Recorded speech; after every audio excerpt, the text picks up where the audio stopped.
Noticentro 1, CMI.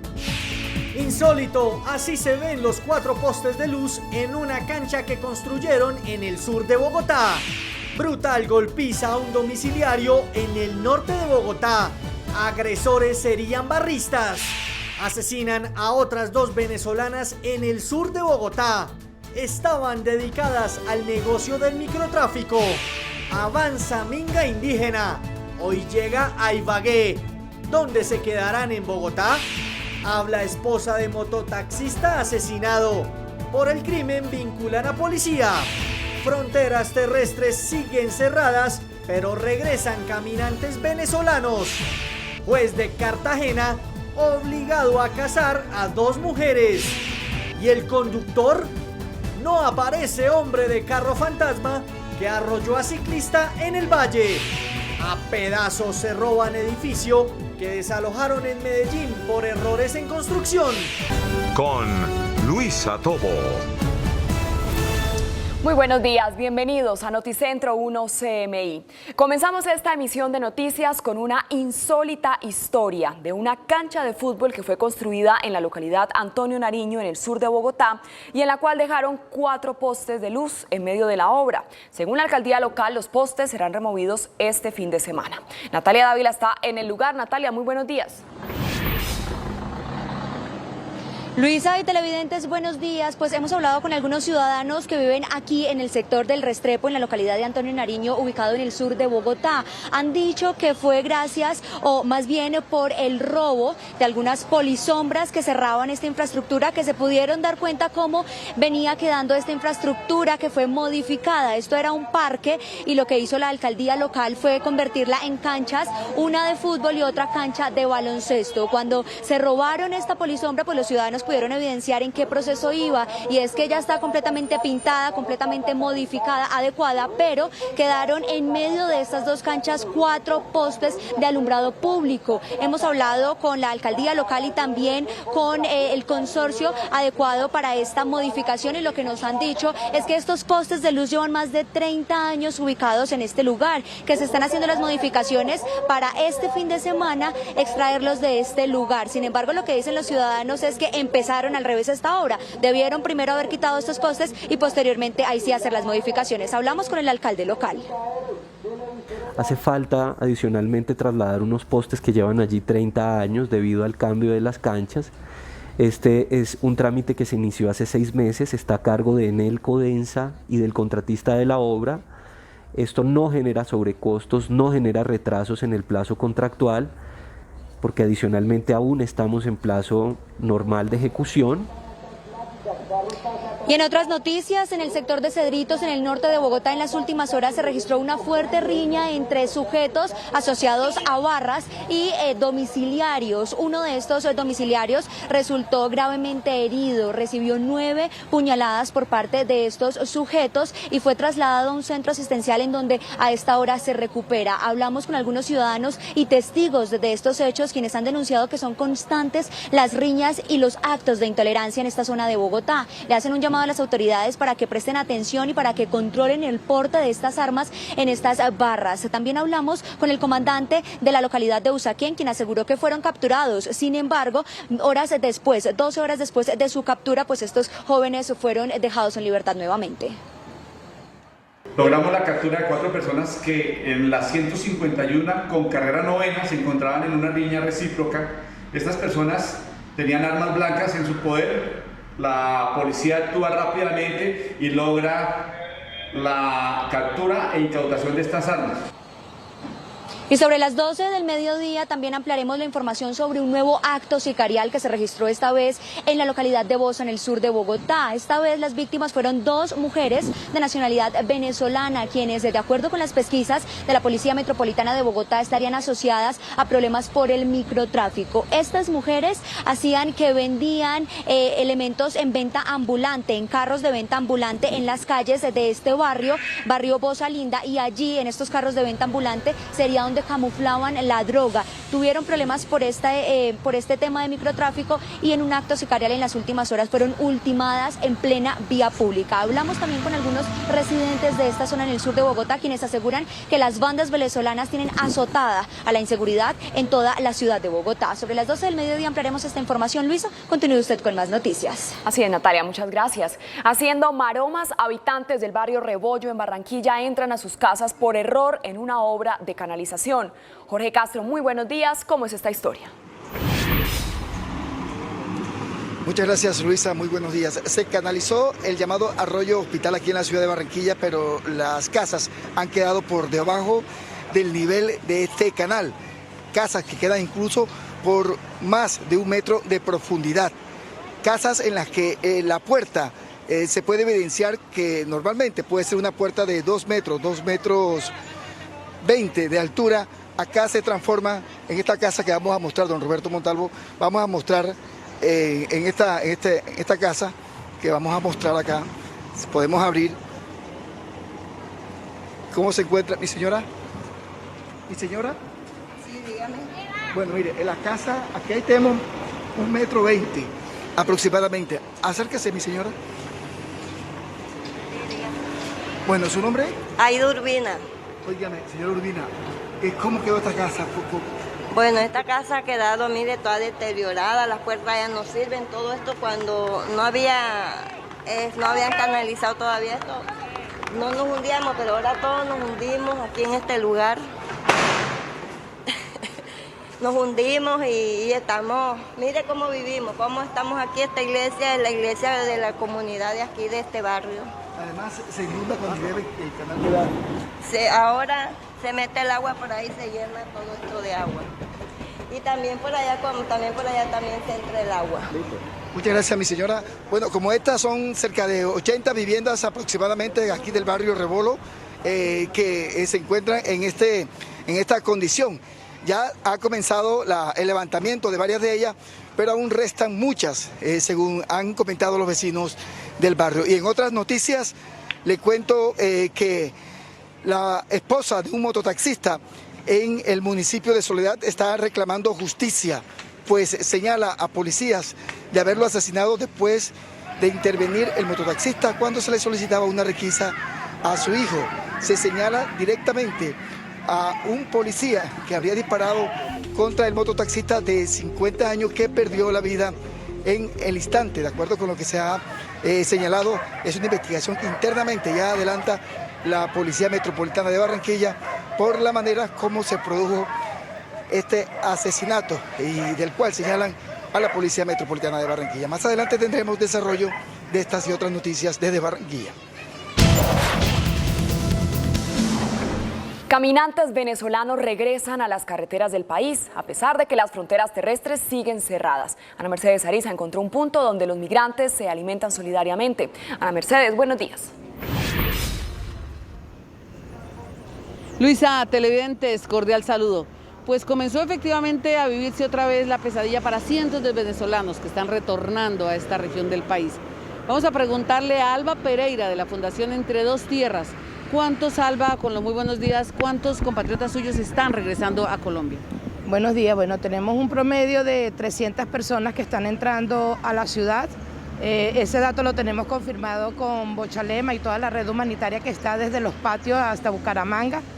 300 personas por día, tenemos ya un mes en esto, hemos recibido aproximadamente 1.200.000 personas. ¿Por qué se están retornando? ¿Cuál es la situación? La situación económica y política sigue siendo grave en Venezuela. Hoy tenemos reportado un monitoreo que estamos haciendo de más de 20.000 personas en carretera en Venezuela, es decir, algo inédito. Nunca se había visto una cifra tal de personas caminando dentro del país porque no hay gasolina, porque el país está dolarizado, no tienen cómo pagar un transporte hasta la frontera, no tienen cómo pagar sus propios alimentos porque hoy día el sueldo básico es $1. Entonces usted me está queriendo decir que vienen 20.000 venezolanos en carretera para Colombia. Vienen en carretera en Venezuela para salir a Colombia, pero la denuncia también sería con la gente que está administrando las fulanas trochas, donde hay muchas personas retenidas porque no tienen cómo pagar los 10.000 pesos que están cobrando para poder pasar por las trochas. Entonces una extorsión más, un aprovechamiento más del drama y del dolor de los migrantes venezolanos.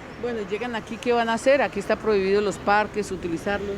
Eso es una preocupación, y más que una preocupación, un susto muy grande, porque no hay una respuesta donde ellos puedan llegar. Han abierto algunos albergues donde hay una atención solo para 70 personas por día, pero estamos recibiendo 300 personas y el número mayor es niños.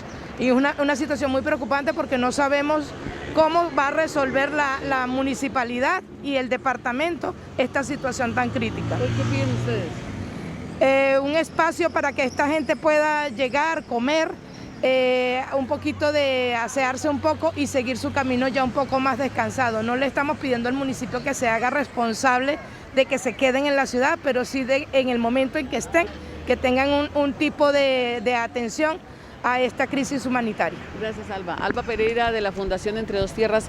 Y se preocupa la comunidad y las autoridades por este hecho, ya que en pasadas oportunidades se reinvirtieron muchísimos millones de pesos en transporte para llevarlos de regreso a su tierra, y hoy otra vez el fenómeno se retorna. Estamos atentos al desarrollo de esta noticia en nuestras próximas emisiones. Todo por el momento desde Bucaramanga para Noticentro 1. CMI informó Ana Mercedes Ariza. Buenos días. Ana Mercedes, muchas gracias. Y el presidente Iván Duque Márquez dijo que serán reforzados los controles en las fronteras para filtrar el ingreso de migrantes de Venezuela por razones sanitarias, y que serán deportados quienes irrespeten la ley.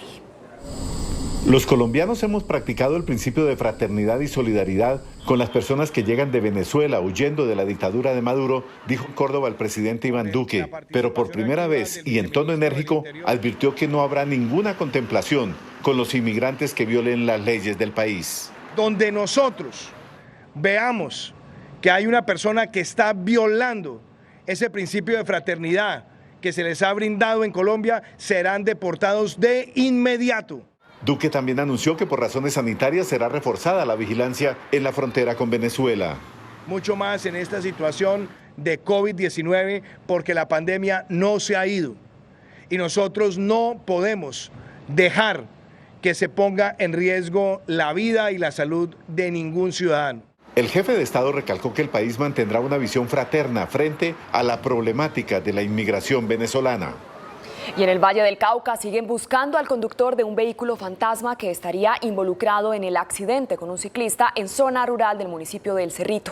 Sebastián Bedoya, buenos días. ¿Qué dicen las autoridades? Hola Luisa, televidentes, muy buenos días. Pues las autoridades todavía siguen investigando el video de seguridad donde aparece un vehículo de color verde que presuntamente estaría involucrada en este siniestro vial que por poco le causa la muerte al ciclista Francisco Domínguez, de 37 años. Han ofrecido una recompensa de hasta 20 millones de pesos a quien brinde información que permita ubicar a la persona que causó este accidente. Entre tanto, Francisco Domínguez habló con Noticentro 1 CMI, le dijo que ya efectivamente salió de la unidad de cuidados intensivos.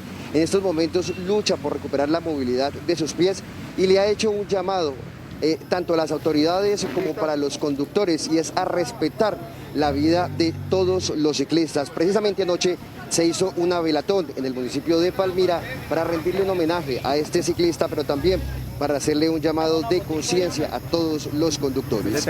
Y en otras noticias, este año, según la Personería de Cali, se han reportado 326 personas como desaparecidas, de las cuales 149 han sido halladas con vida y otras 19 muertas. Y precisamente esa es la historia en estos momentos.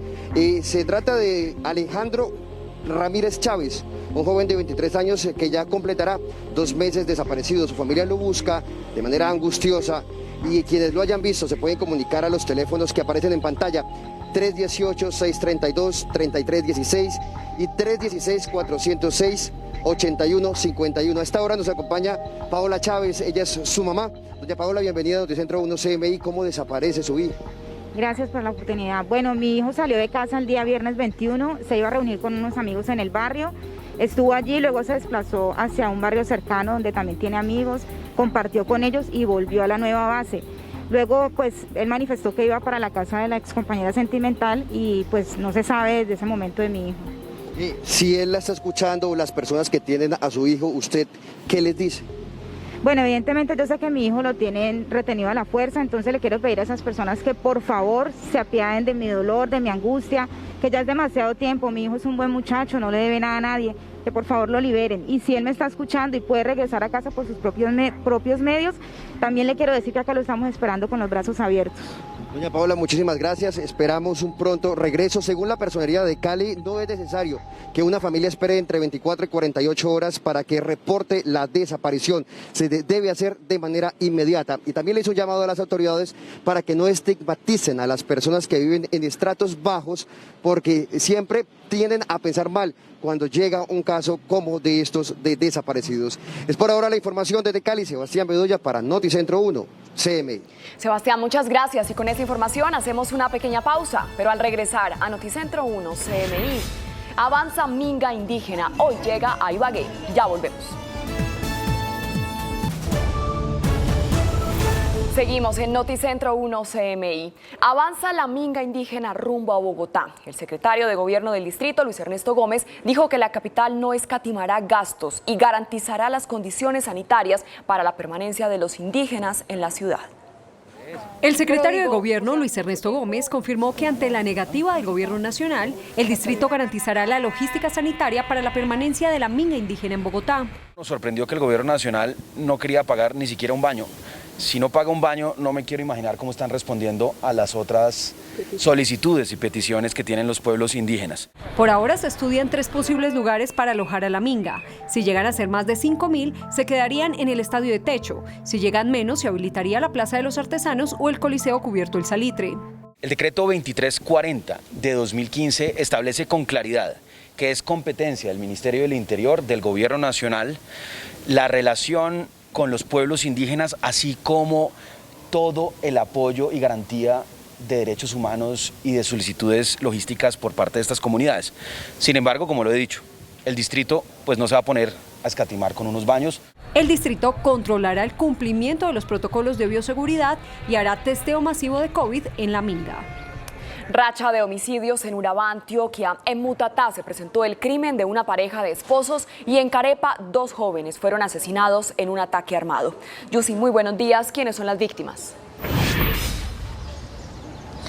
Hola Luisa, buenos días. Según información preliminar que se ha tenido en el caso de Mutatá, que es esta pareja de esposos, serían 2 víctimas de 51 y 52 años quienes se encontraban en su vivienda y fueron asesinados por sicarios que llegaron hasta allí. Se desconocen si este crimen sería por parte de una confrontación, una retaliación por parte de grupos criminales de la zona o si obedecería a un caso personal de esta pareja de esposos. Pero también horas después se presentó el doble homicidio en una cancha de fútbol del municipio de Carepa, en donde estaba allí jugando un grupo de jóvenes y sicarios llegaron y dispararon contra quienes se encontraban en el lugar, en donde finalmente perdieron la vida 2 jóvenes de 21 y de 22 años de edad. La policía en este momento está tratando de hacer las investigaciones para determinar quiénes serían los responsables de estos 2 dobles homicidios que conmocionan a la subregión de Urabá por esta racha violenta de muertes. Y en otras noticias de Medellín, a las 11:21 de la mañana, hay que decir una denuncia que están haciendo vecinos del sector del Poblado, exactamente el edificio Asensi, que fue evacuado y abandonado desde el año 2013 luego de presentar fallas estructurales y que, como se puede ver en estos videos que son tomados por los mismos habitantes de la zona, están robándose las piezas de este edificio a pedazos. Incluso nosotros estuvimos presentes en el lugar y constatamos cómo se llevan todo tipo de materiales como madera, vidrios y estructuras metálicas. Incluso en la zona se escuchan fuertes estruendos que serían emitidos estos ruidos por parte de habitantes de la calle que viven allí y que cuando hay presencia de las personas en la zona, pues lanzan objetos. Por eso los que habitan allí cercanos a este edificio dicen que las autoridades deben prestar vigilancia, pero la Secretaría de Seguridad dice que esto corresponde a un privado, que sería por parte de la constructora y que se habría quedado sin recursos económicos para prestar este servicio de vigilancia. Y finalmente, en otras noticias de Medellín, hoy se conmemoran 18 años de la trágica y sangrienta Operación Orión en la Comuna 13 de Medellín. 18 años después, movimientos de víctimas, también de defensores de derechos humanos, se reunieron allí para adelantar hoy en particular una ceremonia que en parte fue virtual, con algunas de estas víctimas, pero que también tuvo un acto presencial en donde fueron recordadas estas más de 1000 víctimas que se presentaron en la zona inocentes tras esta incursión militar, entre desaparecidos y también muertos, y que hoy piden justicia al general Mario Montoya, que para ellos no les ha revelado la verdad y que tiene que ser excluido de la JEP, pues no ha dicho qué ha pasado con estas personas que desaparecieron y que según sus familiares dicen que permanecen sepultados desde hace varios años en la denominada escombrera y que piden que sea cerrada para poder sacar estos restos o convertirlos en un campo santo. Es todo por ahora a las 11:23 desde Medellín. Más adelante tendremos otras noticias. Así es, Yusi, muchísimas gracias. Y una juez dejó sin efecto la decisión que negó el matrimonio civil de 2 mujeres en Cartagena y ordenó amparar los derechos de la pareja. Tatiana, muy buenos días. ¿Se casarán las mujeres entonces? Luisa, televidentes, muy buenos días. Hay que esperar dentro de las 48 horas siguientes un pronunciamiento por parte del juez 10º civil municipal Ramiro Flores, quien en 2 ocasiones negó el matrimonio civil a esta pareja de mujeres, a Juliet del Carmen Ramos y Guscari Alejandra Vázquez, tras considerar que iba en contra de su moral cristiana y de los principios esenciales. Ante esto, una juez de Cartagena dejó sin efecto esta decisión tras una tutela presentada por la pareja solicitando sus derechos de conformar una familia y fijar hora y fecha para la celebración del matrimonio civil. Asimismo, dice el fallo, repito, que ordena que dentro de las 48 horas siguientes a la notificación, el juez que negó la unión, en este caso Ramiro Flores, debe pronunciarse sobre la admisión del matrimonio civil solicitado. Hay que decir que la decisión de este juez ha causado polémica en la capital de Bolívar, teniendo en cuenta que hay varias decisiones por parte de la Corte Constitucional que avalan el matrimonio entre las parejas de mismo sexo. Entre tanto, también consultamos con esta pareja de mujeres, quien ha manifestado que no entregará una declaración al respecto hasta tanto no revise detalladamente este nuevo fallo con sus abogados. Por ahora es toda la información. Más adelante tendremos ampliación de esta noticia. Así es, Tatiana, muchas gracias. Y con esta información vamos a hacer una pequeña pausa y al regresar a Noticentro 1 CMI. Desalentadora declaración de la OMS. Ningún fármaco contra el COVID salva vidas. Volvemos. Seguimos en Noticentro 1 CMI. Con la férrea oposición del Centro Democrático y de los gremios de la producción, la ratificación del Acuerdo de Escazú, que es un tratado continental de protección ambiental, peligra en el Congreso de la República, a pesar de que el presidente Duque lo radicó con mensaje de urgencia. El acuerdo de Escazú, que tanto recelo tiene entre los gremios de la producción, que le temen porque supuestamente podría frenar grandes proyectos de desarrollo de infraestructura, mineroenergéticos y agrícolas, fue firmado por el presidente Duque en noviembre de 2019 y a pesar de que 4 ministros lo radicaron con mensaje de urgencia en el Congreso de la República el pasado 20 de julio, hoy su suerte es incierta. Me huele que quieren amarrarle conejo al acuerdo de Escazú en el Congreso de la República. ¿Quiénes? Los sectores o sectores anacrónicos de la bancada de gobierno. Y es que el acuerdo de Escazú, para que entre en funcionamiento, debe ser ratificado por los congresos de al menos 11 de los 14 países que lo suscribieron. Hasta el momento lo han hecho 10. Y en el de Colombia, además de los gremios, el partido de gobierno, el Centro Democrático, tiene dudas sobre las bondades de los 3 principios rectores del tratado: el acceso a la información de los proyectos, la participación ciudadana en las decisiones y la justicia ambiental. Dudas en el marco de la soberanía jurídica que perdería el país, el freno a las inversiones de diferente índole, más ahora en momento de necesidad en la reactivación económica, y sobre todo genera una enorme preocupación y resistencia de todos los sectores productivos de Colombia. No obstante las dudas, el gobierno nacional espera que el Tratado de Escazú sea aprobado la semana entrante. Pero es normal que muchas partes, comunidades, legisladores, empresarios, ONGs tengan muchas dudas al respecto. Por eso hemos venido avanzando en discusiones abiertas con todos para poder disipar todas esas dudas. En medio de múltiples presiones y lobby de los gremios de la producción y de organizaciones ambientales, las comisiones segundas de Senado y Cámara de Representantes están citadas para abordar en primer debate la ratificación del Tratado de Escazú la semana entrante. La OMS concluyó que ninguno de los 4 fármacos que probaba contra el COVID-19 salva vidas. Rusia creó una campaña de desinformación para ridiculizar la vacuna de Oxford y evitar su éxito para combatir el COVID-19. Y París se prepara para el inicio del toque de queda. Las noticias del mundo en Noticentro 1 CMI. Según las conclusiones de un ensayo clínico realizado por la Organización Mundial de la Salud y publicado en las últimas horas, ninguno de los 4 fármacos que el mundo científico estaba probando para salvar vidas de pacientes con coronavirus en estado crítico tiene efectos en su supervivencia. La noticia representa un duro golpe contra las 4 terapias, pero sobre todo la de Remdesivir, que era considerada útil para tratar la enfermedad. Los resultados se desprenden del muy esperado ensayo Solidarity, que estudió los efectos del Remdesivir y otros 3 posibles fármacos en 11.266 pacientes hospitalizados a nivel global. El estudio determinó que ninguno de ellos afectó sustancialmente la mortalidad o redujo la necesidad de conectar a los pacientes a respiradores artificiales. Una campaña de desinformación que ya llegó a América Latina fue iniciada por redes rusas para generar pánico sobre el desarrollo conjunto de la Universidad Inglesa y AstraZeneca de una candidata vacuna contra el coronavirus. Estas difusiones incluyen desde memes y fotos hasta informes televisivos y el objetivo es claro: evitar que la pócima inglesa tenga mayor éxito que la Sputnik rusa anunciada por Vladimir Putin.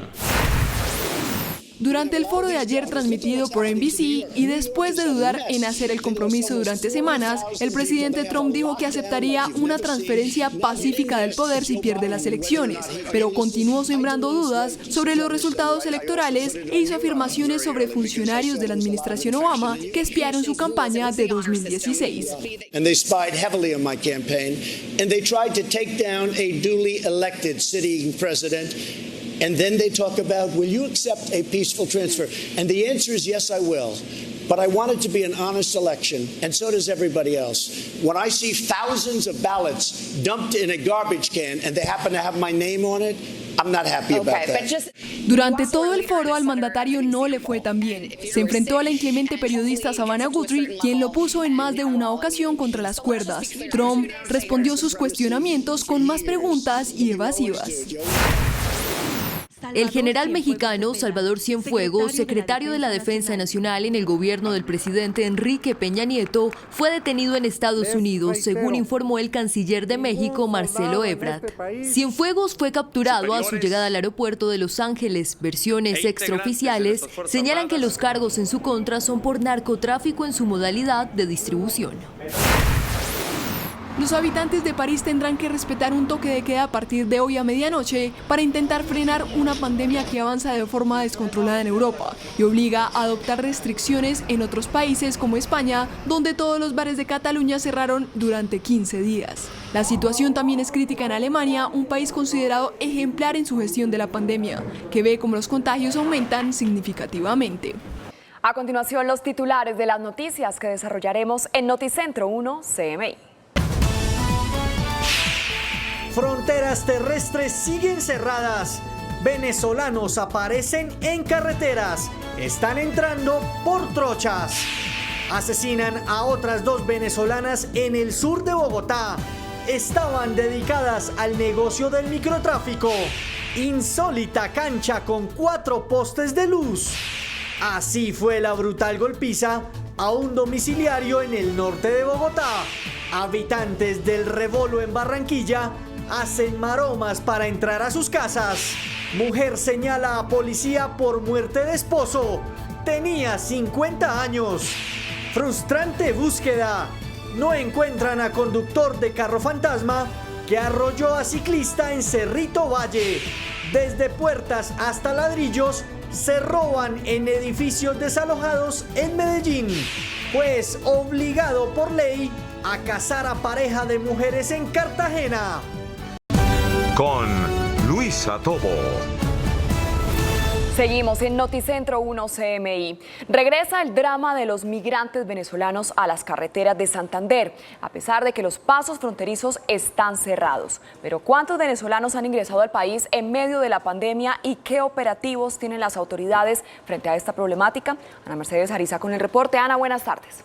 Hola Luisa, televidentes, muy buenas tardes. Pues según los informes de las autoridades y las fundaciones que vigilan este problema de los migrantes, son más de 1 millón los que ya han ingresado a la capital de Santander y se espera en las próximas horas el arribo de 20.000 que ya vienen en camino. No lo aguanto más. También me quiero bañar. Lo que tenemos es hambre, lo que tenemos es sed, mire, las ampollas no aguantamos, ya nos hallamos que hacer ya la caminación, tenemos 20 días caminando y nos hallamos que comer ya. Arriesgarnos por nuestros hijos a lo que sea. Hambre, dolor, enfermedad y necesidad son algunas de las causas de este éxodo de miles de venezolanos que ni la pandemia frenó. Las personas que han llegado últimamente nos dicen que son mucho más de 14.000 personas caminando en todo el interior de Venezuela rumbo a la frontera. Ante esta grave situación, las autoridades están alertas. No solamente estar en función de prevención, en temas asociados también a lo que la ciudadanía más reclama, que es el tema de seguridad ciudadana. Hemos venido articulando otra serie de ayudas, kits de alimentación, entre otras. Seguiremos también con una estrategia de entrega de comida caliente a las personas que se encuentran en situación de calle y seguiremos articulando con el gobierno nacional y con la cooperación internacional las ayudas que sean necesarias. Varias fundaciones con el apoyo de Buenos Corazones socorren comida caliente y espacios para pernoctar a esta población transitoria que tiene como destino final Bogotá, Medellín, Barranquilla y países vecinos. Y ante la militarización que hay en los parques prohibiendo el ingreso de venezolanos, aún las autoridades no han definido en qué lugar permitirán paz en la noche.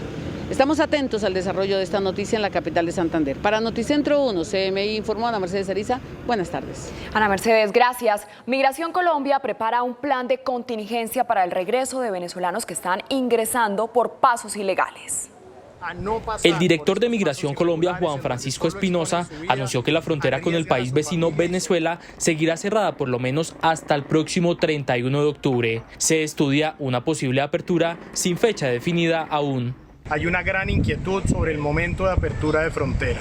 Por eso hay que aclarar, la frontera permanece cerrada y permanecerá cerrada hasta el próximo 31 de octubre, lo cual no quiere decir que a partir del 1 de noviembre se abra. Eso quiere decir que el siguiente ciclo del mes de noviembre se considerará si es el momento oportuno de abrir o deberemos esperar un poco más. Hasta el próximo 1 de noviembre está vigente el decreto 1297 del año 2020 que ordena el cierre de todos los pasos fronterizos terrestres, marítimos y fluviales del país, por lo que la entidad deberá tomar una decisión en los próximos 15 días para definir si se abren las fronteras o si permanecen cerradas. A su vez hizo un llamado a los ciudadanos extranjeros que iniciaron su camino por trochas de forma ilegal. Igualmente sabemos que el cierre de frontera tiene un lado oscuro e implica que algunas personas tomen la decisión de pasar por pasos irregulares o trochas. Por eso el llamado de atención a la población migrante es a no exponerse, a no pasar por estos pasos irregulares en donde solo exponen su vida, arriesgan a su familia y sobre todo pierden la posibilidad de apuntarle a la regularidad. Según cifras de Migración Colombia, con fecha de corte el 31 de julio, en el país se encuentran 1.732.017 ciudadanos venezolanos, 765.173 de forma regular y 965.844 de forma irregular. Para la apertura de frontera, la cifra podría incrementar a los 2 millones según la entidad. Y otras 2 venezolanas fueron asesinadas en el sur de Bogotá. Las 2 migrantes se dedicaban al microtráfico. Natalia, buenas tardes. ¿Quiénes son las víctimas? Luisa y televidentes, buenas tardes. Pues se trata de una mujer de 24 años de edad y otra de 31 años de edad. Se dedicaban, como usted lo dijo, al microtráfico y camuflaban la droga en carros de venta ambulante. Ciudadanos del barrio Bozalinda, en el sur de Bogotá, quedaron atónitos al conocer un nuevo acto sicarial en plena vía pública. Esta vez fueron 2 mujeres de nacionalidad venezolana las ultimadas. De acuerdo con las pesquisas de la Policía Metropolitana de Bogotá, este hecho se habría registrado por un ajuste de cuentas relacionado con hechos de microtráfico. Ella fallece en el centro especial que llevaba Cami de Bosco, pero junto a este hecho, al mismo tiempo, la otra mujer que estaba con ella, pues fallece en el lugar. Residentes del sector aseguran que las bandas venezolanas los tienen azotados. Ya no se puede salir, ya uno si sale a alguna parte es como que le parece que, mejor dicho, todo el mundo lo acecha a uno porque es que da uno como con ese temor. Sí ha aumentado, que sean venezolanos o no, pues no sé, pero el hecho es que sí están haciéndole daño a la gente, independientemente de la nacionalidad que sea. Según las autoridades, las dos mujeres de 24 y 31 años de edad tenían antecedentes judiciales por porte de estupefacientes, pues camuflaban la droga en carros de venta ambulante. Y un domiciliario recibió 9 puñaladas en el norte de Bogotá en medio de una riña. Estos actos violentos se registraron en medio de enfrentamientos entre barras y domiciliarios. Este es el momento en el que con sevicia varios ciudadanos le propinan golpes y ataques con arma blanca a un domiciliario en el norte de Bogotá. El ataque logró ser captado por residentes del sector de Cedritos, quienes denuncian que las riñas en el sector son constantes y que esta vez se trataría de un acto de intolerancia. En las últimas semanas se han venido presentando en los parques de la localidad de Usaquén reuniones nocturnas de jóvenes que vienen a consumir estupefacientes con armas y que al final terminan en discusiones y en peleas. La víctima recibió 9 puñaladas y aún se recupera de las graves heridas. Por eso queremos solicitarle a las autoridades mayor control a este tipo de aglomeraciones, entendiendo que están prohibidas por el tema de la pandemia. Los agresores son jóvenes barristas quienes gracias al llamado de la comunidad lograron ser capturados en el momento de los hechos, pero horas después quedaron de nuevo en libertad. La invitación es para que, por favor, ante cualquier circunstancia, la comunidad nos avise inmediatamente para proceder y evitar de pronto que se presente un hecho más lamentable. En lo corrido del año se han registrado más de 8.000 casos de riñas en diferentes localidades de Bogotá. Y en otras noticias, a esta hora nos encontramos en el barrio El Restrepo, ubicado en el sur de Bogotá, porque a esta hora operadores de Enel Codensa ya adelantan los trabajos para iniciar con el traslado de 4 postes de alumbrado público que quedaron en medio de 2 canchas, una de fútbol y otra de baloncesto, modificadas aquí en este parque. Tras ser remodelado y acondicionado con canchas de microfútbol y baloncesto, este parque ubicado en el barrio El Restrepo, en el sur de Bogotá, quedó con 4 postes de alumbrado público en la mitad. Ciudadanos denuncian que la obra inició al revés y que incluso fue por el robo de la polisombra que tapaba la estructura que pudieron conocer cómo iba quedando. Pues una colombianada más de lo que se ve en el país, porque eso hubiera sido tiempo atrás, haber quitado los postes, hacer un mejor plano para que la obra no se hubiera dañado. Se va mal planificada, ¿no? Yo creo porque un contratista lo primero que tiene que hacer cuando va a contratar una obra primero es prever todas esas cosas. ¿Cómo se les ocurre dejar los postes dentro de una cancha? La alcaldía de la localidad de Antonio Nariño aseguró que el proyecto inició en enero de este año y que aún no ha podido culminar. Enel Codensa, encargado de retirar los postes de alumbrado público, respondió: Enel Codensa hará el traslado de la infraestructura del nuevo parque del barrio Restrepo durante este fin de semana dentro de los tiempos que fueron informados al responsable de la construcción del parque una vez hizo la solicitud. La inauguración de este parque está proyectado para el mes de noviembre de este año. Bien, lo que hemos podido hablar con algunos operadores de Enel Codensa es que 2 de los 4 postes serán retirados o trasladados hoy y los otros 2 lo harán de la misma manera el día de mañana. Es por el momento la información que registramos desde el sur de Bogotá. Natalia Dávila, en Noticentro 1 CMI. Natalia, gracias. Y más de 80 casas en el barrio El Rebolo, en Barranquilla, quedaron cercadas por una obra de canalización que les impide el normal ingreso a sus viviendas y cuando llueve terminan inundadas. Jorge, muy buenas tardes. ¿Quién es el responsable del error en esta construcción? Muchas gracias, Luisa. Muy buenas tardes. Se atribuye a los errores de planeación por parte del contratista de la obra y se cuestiona al distrito, pues no ha hecho cumplir las normas ni tampoco ha habido una reparación total de las viviendas afectadas. Más de 80 familias afectadas reclaman a la alcaldía de Barranquilla, pues ha pasado más de un año desde que terminaron las obras de canalización de un arroyo y sus casas quedaron literalmente enterradas. Más de 1 metro debajo del nivel del canal están varias casas del barrio Rebolo. Esperamos una ayuda, ya que el gobierno nos ayude en ese sistema, que las casas están hundidas. Afirman que son varias las promesas hechas por la alcaldía, pero aún no hay solución. Cuando llovía y veíamos que venía la lluvia, enseguida nos asustábamos, nos preparábamos para sacar el agua. Se nos inundaba la vivienda y pues con nuestro recurso la alzamos. Sin embargo, pues en este año, en medio de una pandemia, se nos vino el agua hasta dentro de la casa después de levantarla con nuestros propios medios a mi vivienda personal. Y no fue solamente agua de arroyo, fue agua también de alcantarilla, vino basura también incluida ahí. Las familias afectadas le piden celeridad a la alcaldía de Barranquilla en el levantamiento de las viviendas, pues cada vez que llueve viven la tragedia de las inundaciones.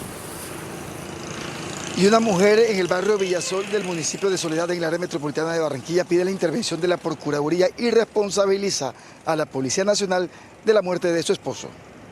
Compungida en la sala de su casa antes de la despedida a su esposo, doña Yolanda contó a Noticentro 1 CMI los últimos momentos de vida de Johnny Enrique Medina Montenegro. Su marido estaba durmiendo cuando a metros de su casa, un hijo que salió a cobrar dinero por una picada que había vendido, tenía diferencia con unos policías que le pidieron una requisa y los documentos. Le dice, deme la cédula, y le dice, señora agente, yo la cédula no la tengo en el momento, pero yo vivo aquí, yo voy, si quiere acompáñeme que yo se la entrego allá porque la tiene mi mamá. El policía se ofendió, empezó a decirle, se ofende porque mi hijo le dice así, y le sale con palabras, y le voy a decir las palabras que le digo. Ah, muy alzado, pelado, careverga. Mi hijo le dice, respete y más careverga a usted porque yo no le estoy faltando. Ay, pero me cogió con el bolillo y me lo está ahorcando. La mujer asegura que comenzó a gritar de tal manera que su esposo se despertó y salió corriendo a ver qué pasaba. Cuando yo digo así, mi esposo sale corriendo más adelante y todavía llega sereno preguntando, ni siquiera llegó pegando, como dicen. Él llega y le dice, oiga señora agente, ¿qué pasa? Ese es mi hijo, ¿qué le hizo? Al llegar Johnny, dice la viuda, uno de los policías que estaba en el lugar se abalanzó contra él.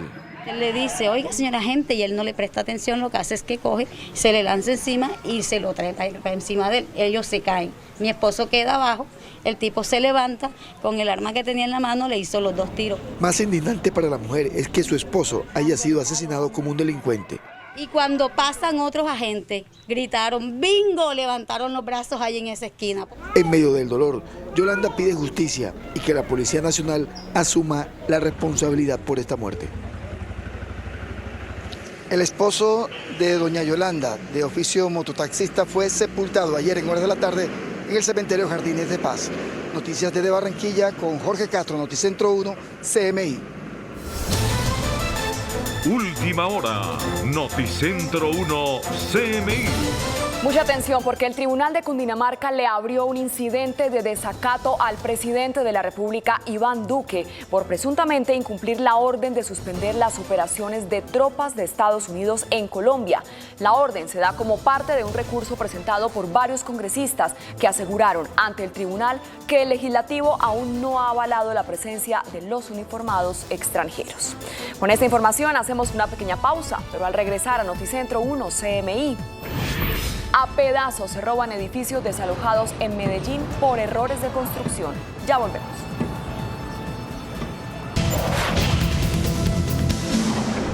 Las autoridades todavía continúan en la búsqueda de la persona que arrolló a un ciclista en el municipio de El Cerrito, Valle del Cauca. Sebastián, buenas tardes. ¿Cómo avanza la investigación de este caso? Luisa, televidentes, muy buenas tardes. Las autoridades analizan un video de seguridad donde aparece un vehículo de color verde que presuntamente estaría involucrado en este siniestro que por poco le acaba la vida al ciclista Francisco Domínguez, quien se recupera de manera satisfactoria en un centro asistencial de la ciudad. Este es el video con el que las autoridades siguen buscando al presunto responsable de arrollar al ciclista Francisco Domínguez cuando hacía deporte hace una semana en una vía entre los municipios de El Cerrito y Palmira, Valle del Cauca. Hoy lucha por volver a caminar. Mi recuperación va lenta, vamos superando una prueba cada día. El parte médico aún es muy reservado sobre si voy a poder caminar o no, pero bueno, la lucha, la esperanza y la fe en Dios y el apoyo de todos ustedes va a hacer que esto sea una realidad. Y mientras Francisco permanece en una clínica, varios deportistas se han unido realizando una velatón con la que piden justicia, pero también respeto por la vida de quienes practican este ejercicio a diario. Al llamado se le unen autoridades de la región. Pues imagínese uno cuando va en la carretera, la verdad muchas veces los vehículos no respetan el que va en la bicicleta, pues. La ley 1811 le dice al conductor y al ciclista que el ciclista tendrá prioridad en los carriles de las vías donde no exista cicloinfraestructura y que se deberá respetar esa prioridad y que él podrá tomarse el carril entero si él lo desea. La recompensa de 20 millones de pesos que ofrece la gobernación para quien brinde información que permita ubicar al agresor de Francisco Domínguez se mantiene vigente. Pronta recuperación para el ciclista Francisco Domínguez. En otras noticias, hay preocupación por la desaparición de un joven de 23 años. Hace 2 meses su familia lo busca de manera angustiosa por toda la ciudad. Alejandro Ramírez Chávez, de 23 años, salió de su casa en el barrio La Nueva Base de Cali el pasado 21 de agosto. Desde entonces su familia lo busca angustiosamente. Pero aparte de la raíz del problema, de estar viviendo la ausencia de mi hijo todos los días, es la impotencia de que hasta ahora no se ha hecho nada. O sea, las autoridades no han investigado nada, no ha avanzado nada. Entonces la zozobra es muy grande porque pues ya van 55 días, no sé cuánto tiempo más tengo que esperar para tener aunque sea una pista. Como Alejandro, este año, según la Personería de Cali, 326 personas han sido reportadas como desaparecidas, de las cuales 149 han sido halladas con vida y otras 19 muertas. Hay muchas veces y muchas ocasiones que se victimizan y se revictimizan a estas personas, porque desde el primer momento en que llegan a ser entrevistados, empiezan a ser señalados por parte de las autoridades. Si son de estratos populares, hacen entender que quizás sus familiares se encuentran en otras situaciones no muy santas para las autoridades. De acuerdo con el Ministerio Público, no es necesario esperar 24 horas para reportar a un desaparecido, y en 2019 hubo 852 casos. La Personería de Cali también realiza un acompañamiento a todas las personas que reportan ser víctimas de algún tipo de desaparición dentro de su núcleo familiar. Es por ahora la información desde Cali. Sebastián Bedoya para Noticentro 1, CMI. Sebastián, muchas gracias. Con esta información hacemos una pequeña pausa, pero al regresar a Noticentro 1, CMI, juez en Cartagena obligado por ley a casar a pareja de mujeres.